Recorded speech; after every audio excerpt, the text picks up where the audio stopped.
Welcome back to Egypt now, a country whose media landscape has changed drastically since the days of the 2005 election campaign, when President Mubarak was promising everyone freedom of the press, to the reality of today, where Egypt is jailing bloggers like Karim Amr for essentially taking President Mubarak at his word.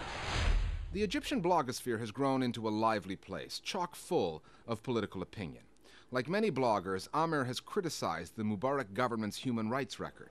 But he was also critical of the way Islamic teachings have been interpreted by Muslims to justify violence. And he was tough on Al-Azhar, the Islamic university he attended. After he blogged about the university, he was called to a hearing. They told me that the article is considered slanderous and insulting, he said. I didn't write anything like that. All I tried to do was deliver my idea and criticize something that I saw. But the legal process was underway that would eventually land Amr in prison. Bloggers, they have a lot of influence, and a lot of young people read them, and so they have serious political power in Egypt. During the elections, when the whole world spotlight, particularly the American spotlight, was on the Egyptian government, keen to show that the Egyptians were behaving themselves and that they were making these promised steps towards democratic reform, that the bloggers were basically tolerated. But since the elections, the international spotlight has moved away, and now the Egyptian government has taken this opportunity to settle scores with a lot of people it had problems with last year in the run-up to the elections, including other political parties, including the Islamists, and also including these bloggers. And finally now the Egyptian government is going around knocking on people's doors, dragging them off, locking them up, torturing them, and doing just what it used to do before the spotlight was on them in the first place. It's not just in the Middle East that we're seeing rough handling of the media. Russia stands out for its poor track record on press freedom. Perhaps one of the most underreported conflicts on the planet is the one that's still going on in Chechnya. And that's hardly surprising given what journalists have to contend with. Vladimir Putin is one of the leaders of the world that we consider as a predator to press freedom. You know, in every country you have different ways to silence the press. Some countries you threaten and journalists self-censor themselves. In some countries you silence them by shooting a bullet to their head. And in Russia that is the situation today.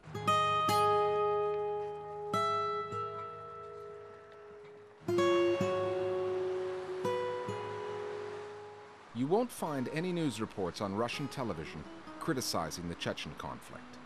Coverage of the war is tightly controlled by the Kremlin, which portrays Chechen separatists as Al-Qaeda-backed terrorists. Journalists who stray from the pro-Moscow line face real dangers. Тоже понятно, почему заниматься политической прессой. Это опасно в России, это опасно для карьеры, и, как показывает практика, это опасно для жизни. Last year, Anna Politkovskaya, an outspoken Russian journalist, was shot dead outside her home in Moscow. She had been preparing a report on torture and kidnappings in Chechnya by the Russian military. Ms. Politkovskaya was the 13th journalist murdered since President Vladimir Putin came to office in 2000. Почти не осталось журналистики расследования в России, да? There is almost no investigative journalism left in Russia, and I think a lot of people will be scared. Many of my colleagues will be afraid when entering their houses. They'll be constantly looking over their shoulders. I was covering the beginning of the Chechen War in 94-95, and one of the things that we in Western news organizations were quite struck by was the performance of the Russian media. There have been big changes with the Russian media since then, haven't there? Yes, you're absolutely right. Unfortunately, you're right. By the time the second campaign started, the Russian authorities had managed to impose control over almost all TV channels, and our famous NTV channel that provided people with absolute unbiased information during the first campaign actually had changed beyond recognition by the time the second war started.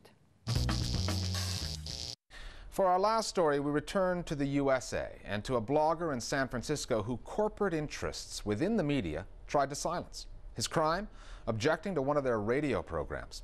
The blogger fought back and won. It's an upbeat story, the kind we like to leave you on.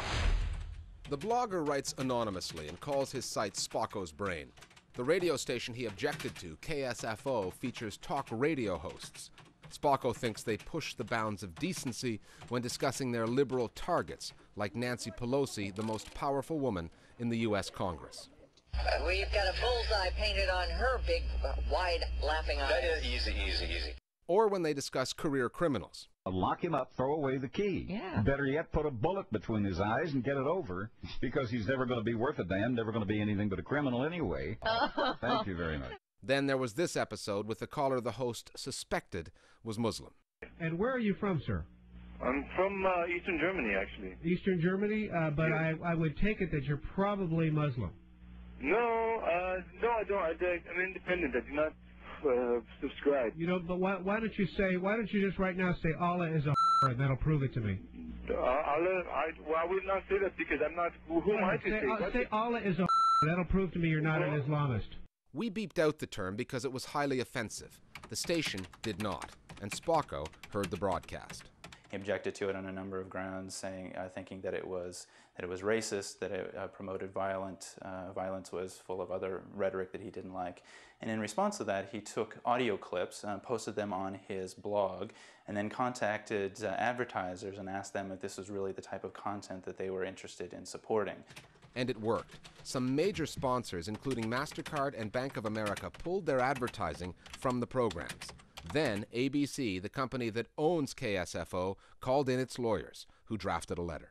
And in threatening language, ABC demanded the files be taken down. The service provider went further than that. It shut down Spocko's entire site. After a blogger publicized what some of those hosts said about Spocko was suddenly news, and KSFO's rival stations in San Francisco were on his story. Though he has remained anonymous for reasons of security, Spocko was interviewed by phone. It felt like I was being crushed, and the full weight and force of a major corporation was coming down. In another pre-internet era, that might have been the end of the story, but word of the blogger's plight made its way across the internet. Media Matters, a liberal watchdog site, adopted the cause. MSNBC, a national broadcaster, called out some of the radio hosts, describing them in unflattering terms. Melanie Morgan, today's worst person in the world. ABC's strategy of silencing a critic through legal threats had backfired. The sound files were spreading around the internet like wildfire, and the station was now on the defensive. They have taken quotes totally out of context and twisted them around. They have violated copyright laws.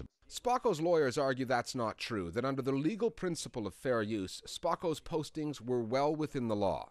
The bottom line, Spocko's got himself a new service provider, his site's back up. The radio station is still protesting too much. Creepy, unidentified character assassins. And big media around the world have learned a lesson at KSFO's expense. I think that the first and obvious lesson that mainstream media can learn from this is that they're no longer in control of the message in the way that they once believed that they were or actually were. ABC in this instance wanting to control the situation because they thought they had the loudest microphone, and maybe in the past they may have. But here now in this internet age where anyone can read anyone else's blogs, they weren't able to do that, and now they're paying the price for that. We'll see you next time at The Listening Post.